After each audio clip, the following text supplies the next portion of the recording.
누가복음 22장 28절부터 봅시다.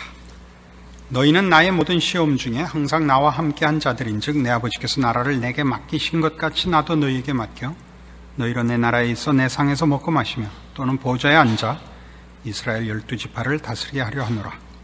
시몬아 시몬아 보라, 사단이 밀 까부르듯 하려고 너희를 청구하였으나 그러나 내가 너를 위해 네 믿음이 떨어지지 않기를 기도하였노니 너는 돌이킨 후에 네 형제를 굳게 하라. 저가 말하되 주여 내가 주와 함께 오게도 죽는데도 가기를 준비하였나이다. 가라사대 베드로야 내가 네게 말하노니 오늘 다 굴기 전에 네가 3번 나를 모른다고 부인하리라 하시니라. 원래는 14절부터 다 여러분 함께 보셔야 맞습니다. 마지막 예수님께서 제자들과 만찬을 나누시는 장면이고 이제 주께서 고난받고 죽으실 것을 얘기하고, 그러나 제자들은 24절에 있는 바와 같이 누가 크냐라고 싸움을 하고 예수님께서 섬기는 자가 돼야 된다 하고 너희는 나와 함께 내 아버지 나라에서 내 상에서 먹고 마실 것이요 보좌에 앉아 이스라엘 12지파를 다스릴 것이라 라는 복된 약속을 하십니다. 그래 놓고 시몬아 시몬아 보라, 사단이 밀가부르듯 하려고 너희를 청구하였으나 그러나 내가 너를 위하여 네 믿음이 떨어지지 않기를 기도하였노니 너는 돌이킨 후에 네 형제를 굳게 하라 라는 그 유명한 구절이 나오고, 베드로가 반격을 하죠. 반격이라 그러면 좀 말이 우습지만 주여 죽는 데까지라도 갈 각오가 되어 있습니다. 그러자 다 굴기 전에 내가 3번 나를 부인할 것이라는 예언을 하시고 우리가 잘 아는 대로 그렇게 됩니다. 우린 지난 시간에 우리가 예수 그리스도 안에 있는 믿음으로 사는 신자의 신앙의 승리를 현실적으로 누리지 못하는 이유가 뭐냐 하는 질문을 가지고 이제 구원받은 성도들이 그 신앙의 승리와 주를 위하여 헌신된 삶을 살려고 하지만 그렇게 되지 않는 현실 문제와 연결하여 어디에서 잘못된 것인가, 무엇을 잘못 이해하고 있거나 혹은 고쳐야 되는가 하는 구체적인 문제로 들어왔습니다. 그러면서 우리가 상상하는 가장 이상적인 신자의 모델을 골리앗을 물리치는 다윗으로 보통 그런 식으로 그리고 있고, 성경은 다윗을 밧세바 사건의 실패로 인하여 예수 그리스도 안에 서 있는, 그래서 기가 막힐 수렁에서 건져냄을 받아 반석 위에 선 그 다윗을 성경이 신앙의 모델로 삼고 있고, 골리앗을 물리치는 다윗을 모델로 삼고 있지 않다는 것으로 신앙의 본질적인 초점, 훈련이 자기의를 제거하는 것이라 하는 데까지 했습니다. 이 문제는 오늘 베드로, 또 다음 시간에 생각할 바울에게서 아주 두드러지고 너무나 분명하게 나타나서 여러분 모두에게 크게 도움이 될 줄로 믿습니다. 우리가 여기 이제 예수님께서 우리를 위하여 죽으실 것이요, 그를 따른 그의 제자들은 하늘 보좌에서 이스라엘 12지파를 다스릴 약속을 받고 있는 이 시점에서 베드로에게 네가 다 굴기 전에 3번 나를 부인할 것이라 라고는 예수님의 이 지적을 받는 것입니다. 우리가 일반적으로 생각할 때 구원 얻기 전에 신앙이 무엇인지를 모르는 때야 우리가 죄 짓고 산 것에 대해서 크게 탓할 것이 없지만, 그러나 예수를 믿고 나서 신앙에 들어서고 무엇이 옳고 무엇이 그른지를 알며 하나님을 아버지라 부르며 그의 거룩하심대로 부름을 받은 성도의 삶에 대한 소원을 가진 이 시점에서 하나님이 우리에게 주셔야 하는 건 분명히 신령한 능력이어야 옳습니다. 그러나 여러 번 이렇게 언급하는 것과 같이 실제로 그 기대대로 성공하는 신자는 없습니다. 뜻밖의 하나님은 우리를 이 거룩한 싸움에서 승리케 하시지 않고 좌절을 맛보게 하십니다. 여러분들이 지금 표정을 지을 수 없는 이유는 그렇다고 해도 곤란하고 아니라고 해도 곤란한 그런 위치에 있는 줄 제가 알고 있습니다. 여러분, 예전에 학교 다닐 때 선생님한테 그 얘기 들었죠. 선생님은 다 알아요. 했던 것과 같습니다. 놀려서 죄송합니다만 이 부분을 분명히 하고 넘어가려고 합니다. 이 부분에 대하여 너무 쉽게 해답을 기대하거나 가르쳐서 실제로 신앙상의 위험과 오해를 초래하는 일이 너무나 많기 때문에 이 부분은 분명히 하고 지나가려고 합니다. 자, 우리가 베드로라고 생각을 하면 주께서 이제 우리를 위해 십자가를 지실 것이요, 주를 따른 자들에게 놀라운 보상을 해주시겠다는 그 약속 속에서 베드로에게 이제 베드로의 이 충성, 진심, 헌신에 대해서 주께서 어떤 보상을 해야 옳다고 생각하십니까? 골리앗 앞에 선 다윗보다 더한 힘있고 놀랍고 영웅적이고 그와 비교될 사람이 없는 그런 어떤 것들로 채워져야 되지 않겠는가라고 기대하겠습니다마는 이 중요한 시점, 예수님이 우리를 위하여 십자가를 지시는 이 시점에서 베드로에겐 뭘 시키느냐 하면 3번 부인하는 일을 방치하신단 말입니다. 사단이 밀가부르듯 하려고 제자들을 청구했으나 주께서 허락지 않았습니다. 그런데 예수님을 3번 부인하는 건 내버려 뒀단 말입니다. 이게 도대체 어떻게 된 일인가 생각하셔야 됩니다. 우리는 이 일이 예를 들면 마태복음 26장에서 이렇게 자세히 이 다른 거 쓸 게 얼마나 많나요? 사도 요한에 의하면 예수님의 행적을 다 기록하면 이 세상이라도 그 책을 두기에, 기록한 책을 두기에 부족하다고 한 만큼 주께서 하신 일이 많은데 이 베드로가 이 3번 부인하는 건 시시콜콜이 다 적어놨어요. 보실래요? 26장 31절. 26장 31절엔 뭐가 있냐 하면 이게 있어요. 때에 예수께서 제자들에게 이르시되 오늘 밤에 너희가 다 나를 버리리라. 기록된 바 내가 목자를 치리니 양의 떼가 흩어지리라 하였느니라. 그러나 내가 살아난 후에 너희보다 먼저 갈릴리로 가리라. 베드로가 대답하여 가로되 다 주를 버릴지라도. 이것도 기억해 두셔야 돼요. 아까 누가복음엔 내가 죽는 자리까지라도죠. 죽는 데까지라도 주를 위하여 같이 가겠습니다. 여기는 다 주를 버릴지라도 나는 언제든지 버리지 않겠나이다. 예수께서 가라사대 내가 진실로 내게 이르노니 오늘 밤 닭 울기 전에 네가 3번 나를 부인하리라. 베드로 가로되 내가 주와 함께 죽을지언정 주를 부인하지 않겠나이다 하고 모든 제자도 이와 같이 말하니라. 이렇게 되어 있습니다. 그 69절. 이제 예수님 잡혀가시고 멀찍이 쫓아갔던 베드로에게 이런 일이 생깁니다. 베드로가 바깥들에 앉았더니 한 비자가 나와 가로되 너도 갈릴리 사람 예수와 함께 있었도다 하거늘 베드로가 모든 사람 앞에서 부인하여 가로되 나는 네 말하는 것이 무엇인지 알지 못하겠노라 하며 앞문까지 나가니 다른 비자가 저를 보고 거기 있는 사람들에게 말하되 이 사람은 나사렛 예수와 함께 있었도다 하매 베드로가 맹세하고 또 부인하여 가로되 내가 그 사람을 알지 못하노라 하더라.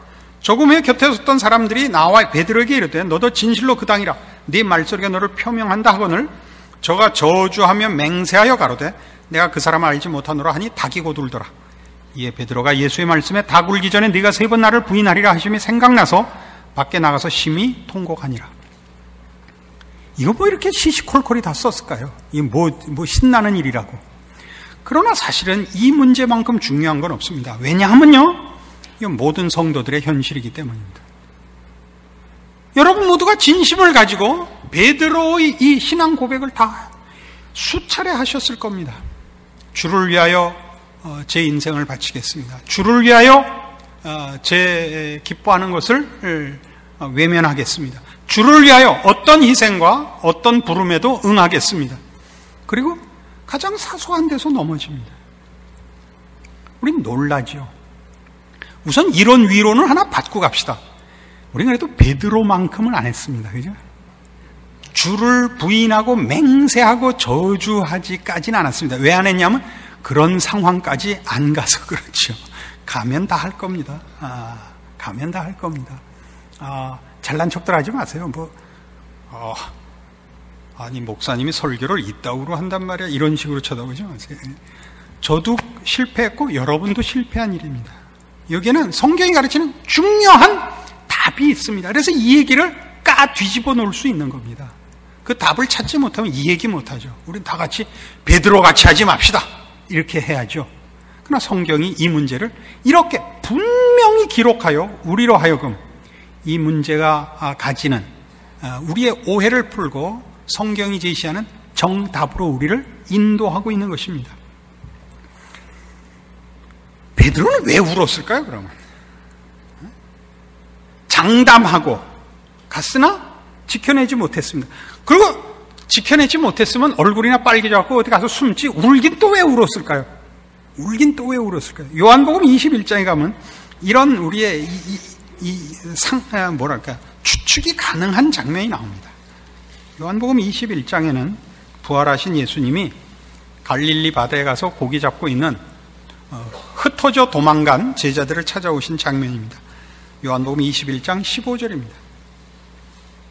저희가 조반 먹은 후에 예수께서 시몬 베드로에게 이르시되 요한의 아들 시몬아 네가 이 사람들보다 나를 더 사랑하느냐? 왜 네가 이 사람들보다 라고 붙였는지 아시겠죠? 아까 마태복음 26장에서 본 겁니다. 다 주를 버릴지라도 나는 이었거든요. 그러니까 뭐라 그래요? 네가 이 사람들보다 낫냐? 낫냐? 베드로의 대답이 기가 막혀요. 주여 그러하외다. 내가 주를 사랑하는 줄 주께서 아시나이다. 이게 무슨 뜻일까요? 3번 부인하고 세 번째는 맹세하고 저주하고 부인했습니다. 예수님이 묻습니다. 네가 이 사람들보다 더 나를 사랑하느냐? 거긴 무슨 질문이냐면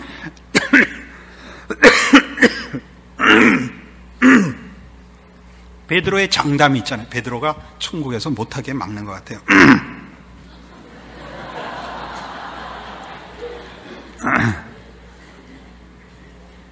베드로의 장담이 있잖아요. 장담이.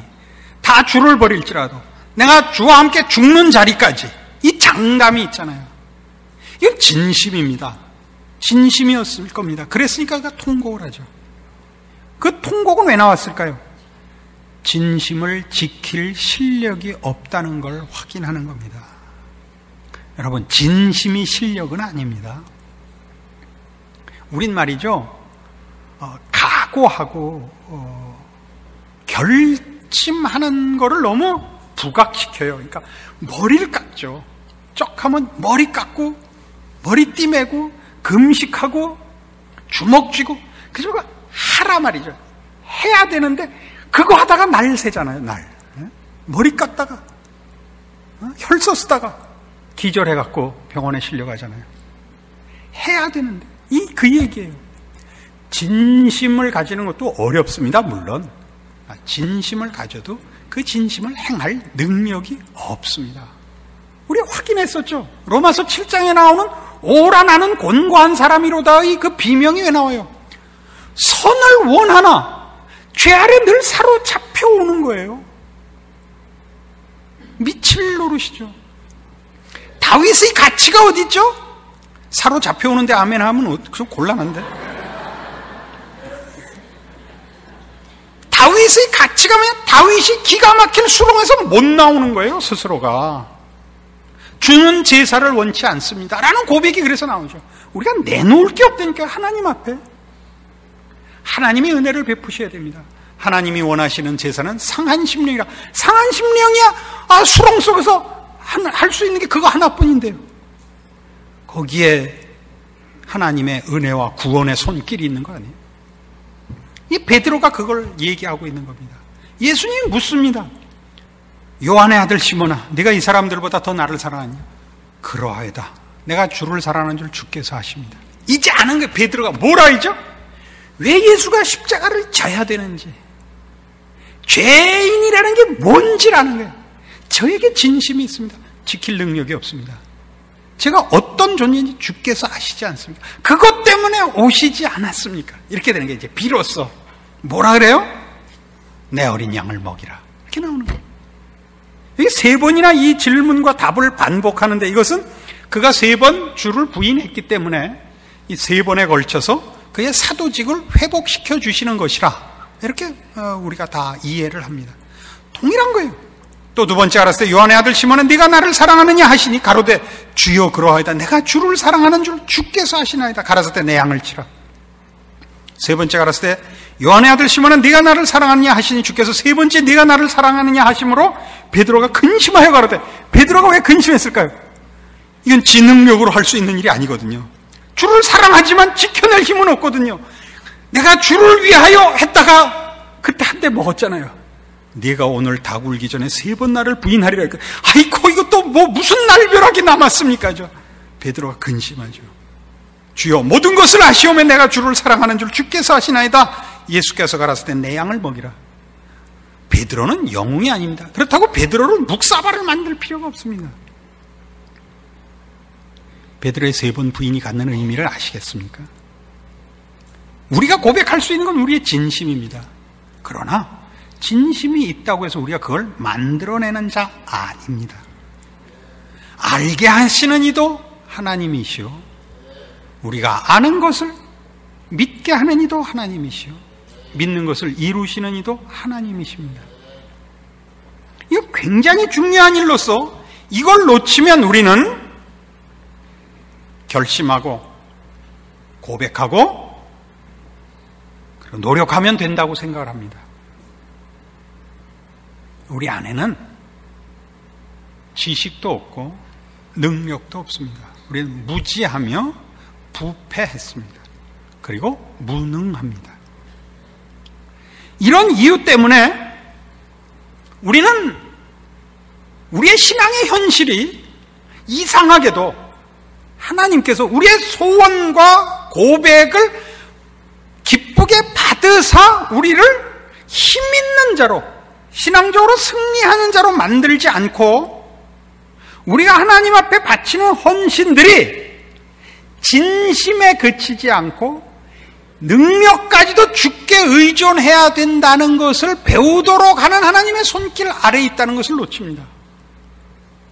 하나님은 우리의 진심을 그냥 받으시는 것이 아니라 진심을 이룰 힘이 없는 것까지 꼬집고 들어오시기 때문에 우리가 한 고백과 헌신과 열심과 충성들이 늘 물거품이 되고, 아니 그런 고백을 한 자로서 부끄러운, 오히려 순전히 죄인들이 저지르는 실패까지도 뒤집어지는 현실에 대하여 놀랍니다.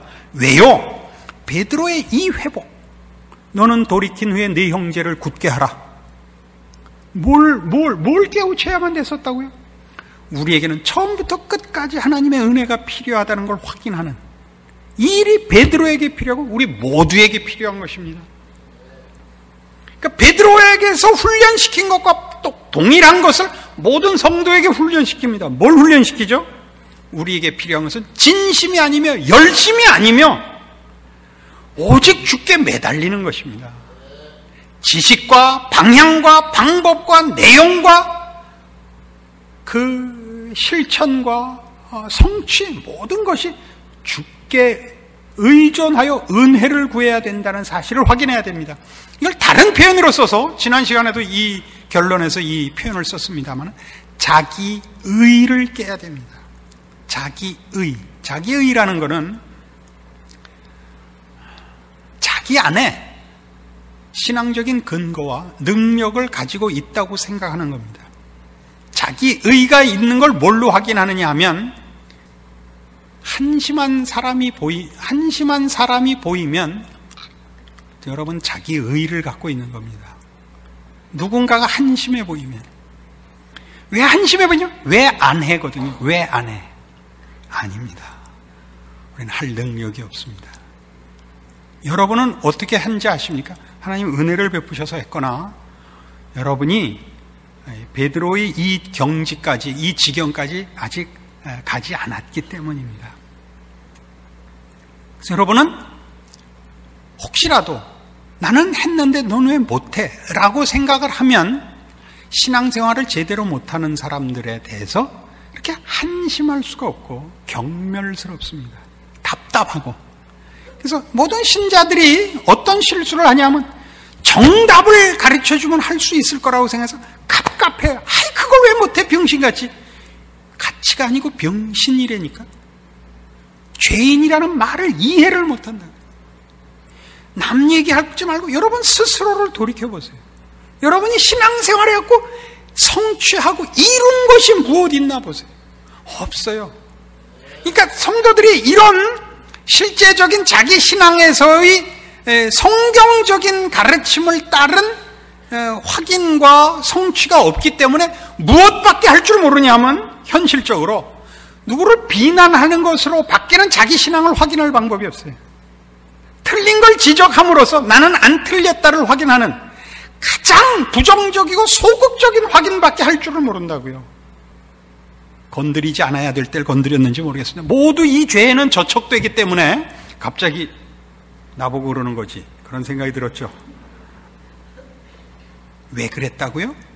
하나님이 우리의 자기 의를 꺾고 있다는 사실을 몰라서 그렇습니다.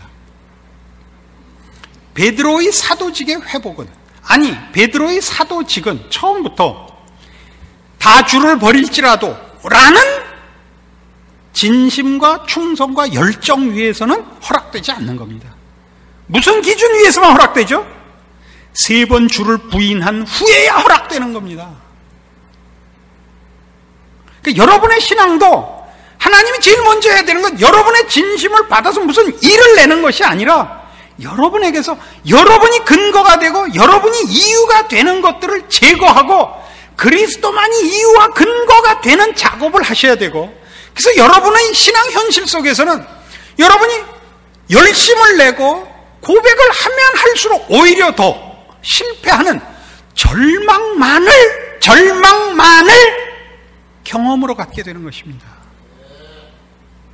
절망하게 된 이유는 여러분이 여러분을 근거로 하여 나갔다가 무너졌기 때문입니다. 이해하시겠습니까? 이 싸움입니다. 이 싸움입니다. 너무 나간 것 같다고요? 제가 성경적인 근거를 제시하죠.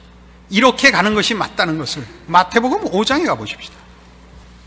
마태복음 5장 3절, 심령이 가난한 자는 복이 있나니 천국이 저희 것이며 애통하는 자는 복이 있나니 저희가 위로를 받을 것이며 온유한 자는 복이 있나니 저희가 땅을 기업으로 받을 것이며 의에 줄이고 목마른 자는 복이 있나니 저희가 배부를 것이며 긍휼히 여기는 자는 복이 있나니 저희가 긍휼히 여김을 받을 것이며 마음이 청결한 자는 복이 있나니 저희가 하나님을 볼 것이며 화평케 하는 자는 복이 있나니 저희가 하나님의 아들이라 일컬음을 받을 것이요 의를 위해 핍박을 받은 자는 복이 있나니 천국이 저희 것임이라.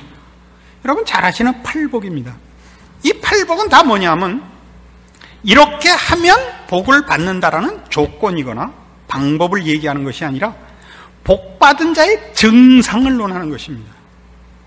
복받은 자의 증상, 이 증상이 나타나면 너희는 복을 받은 사람들이니라 예요. 네?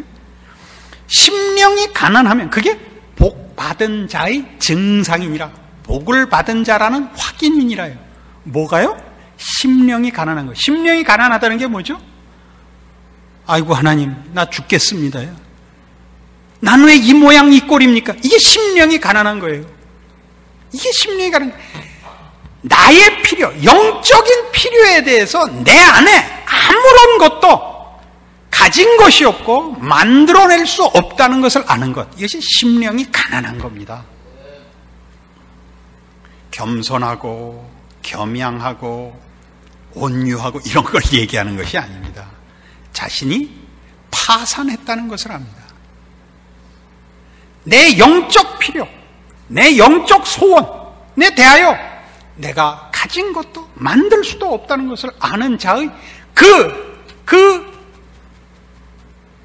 비통함을 말합니다. 그러니까 신앙의 정당한 과정을 걸으면 성도들이 겪는 신앙상의 현실이 어떤 것으로 감각이 되느냐 그럴 때 이렇게 심령이 가난한 것으로 절망으로 감각되는 게 원칙이다 말이죠.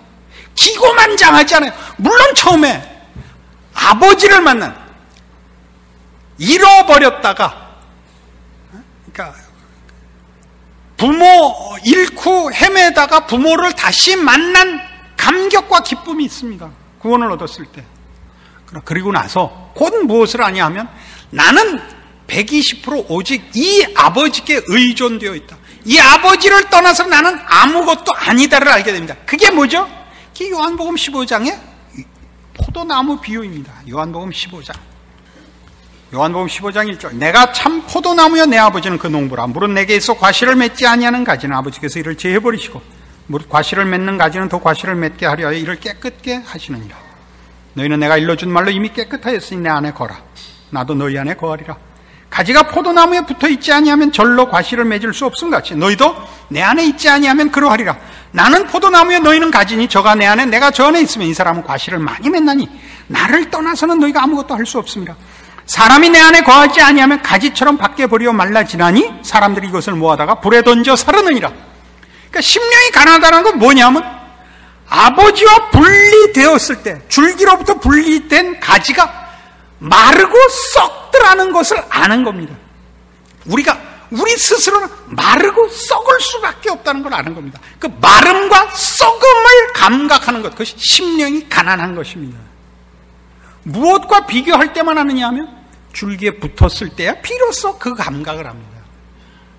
그가 한 번도 줄기에 붙어본 적이 없으면 마르고 썩는 게 무슨 무엇과 비교하여 애통하고 비통해야 할 이유가 뭐가 있겠어요? 우리는 그 팔복 속에 이런 것이 있습니다. 의에 줄이고 목마른 자는 복이다. 의에 줄이고 목마르다는 건 뭐예요? 지금 배부르지 않단 말이에요. 지금 갈급하다고요. 신앙생활이라는 것은 뜻밖의 승리와 결실보다 이 갈증과 절망과 고민과 몸부림이 더 많습니다. 왜요? 우리의 신앙을 완성시켜 나가는 데 있어서 최고의 걸림돌이 자기 의를 빼는 거라서 그렇습니다. 언제나 내가 있으니까요. 무엇을 하든지 믿음이라는 이름으로도 내가 나설 수 있고 은혜를 구한다는 말에도 내가 나설 수 있습니다. 겸손이라는 말을 자랑으로 얼마든지 쓸 수 있는 게 사람 아닙니까? 안 그렇습니까? 사랑이라는 이름으로도 얼마든지 사람을 잡을 수 있는 게 그게 사람입니다. 사랑에서 이응이 각이 지면 사람이 되는 거 아닙니까? 꼭 써줘야 한다 이거예요. 죄인이 뭔지, 예수 그리스도께서 왜 십자가를 지셔야 됐는지, 구원 얻은 하나님의 백성의 다른 것이 무엇인지를 놓치고 고백하며 가르치는데 설명까지 하는데도 실상 현실적으로 이걸 놓치고 있는 일은 얼마든지 일어납니다. 얼마든지 일어납니다. 이걸 놓치지 마십시오. 우리는 그리스도 앞에 우리가 어디로 가야 될지, 무엇을 해야 될지, 어떻게 해야 될지 만큼 힘을 주시고 우리에게 알게 하시고 믿게 하시고 소원케 하신 것을 이룰 은혜를 베푸사 그리스도께서 늘 나를 장악하시고 붙드시고 놓지 말아 주십시오라고 하루 종일 울부짖어야 됩니다. 잠깐 넋을 놓으면 우리는 자기에게로 돌아와 있고 자기 의와 자기 기준과 자기 자랑 속에 우리는 삽니다. 그럴 때는 우리는 예외 없이 실패합니다. 신앙은 결국 이 싸움이 가장 큰 싸움입니다. 이 울부짖음, 이 안타까움, 이 죄인된 속성에 대하여 다윗이 뭐라고 했어요? 눈물로 침상을 띄웠습니다. 그러잖아요. 너무 울어서 침실이 풀장이 됐다는 거 아니에요? 이런 고백들이 다윗에게만 일어나고 이런 아픔들이 베드로에게만 일어난 게 아니라 우리 모든 성도들에게 당연히 일어나는 일이요, 겪어야 하는 일이요, 믿음으로 극복하고 예수 그리스도 안에서 정답을 가져야만 하는 문제입니다. 여러분 모두가 이 문제에 대하여 더 깊은 성경의 가르침에 대한 올바른 믿음과 해결책을 가지시고 그 알게 된 것을, 믿게 하신 것을 여러분에게 결실키 위하여 더 많이 노력하셔야 됩니다. 더 많이 무릎 꿇으셔야 됩니다. 더 많이 은혜를 사모해야 됩니다. 주께서 이 일로 죽으셨습니다. 온전한 신앙을 지키며 하나님의 백성이라는 이름으로 사는 모든 신자된 마땅한 반응, 마땅한 충성, 마땅한 승리를 위하여 자기를 처 복종시키는 싸움을 여러분 평생에 하셔야 됩니다. 그것이 신앙의 완성을 향하여 나가는 어떤 사람도 예외가 없는 보편적이고 유일한 과정입니다.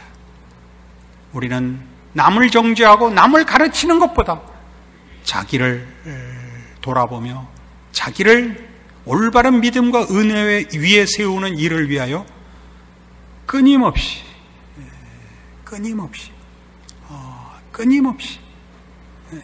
자는 순간에도 잊지 말고 이 싸움을 하여 올바른 하나님의 사람의 경건과 하나님과의 동행과 신령한 삶의 복들을 누려야 할 것입니다. 기도하십시다. 하나님 아버지, 은혜를 감사합니다. 우리를 위하여 그 아들을 보내셔 우리의 의가 되게 하시고 우리의 지혜가 되게 하시고 우리의 힘이 되게 하시고 생명이 되게 하시고 우리의 자랑이요 상급이 되게 하셨습니다. 아무도 자기를 자랑하지 말게 하옵소서. 자기의 믿음을 자랑할 것이 아니라 우리 주님을 자랑할 것이요 주 안에서 살게 된 인생을 자랑하여 주를 의지하고 주로 말미암고 주를 찬양하고 주의 영광을 구하는 마땅한 신자의 복을 따라 사는 우리 되게 하여 주시옵소서. 예수님 이름으로 기도합니다. 아멘.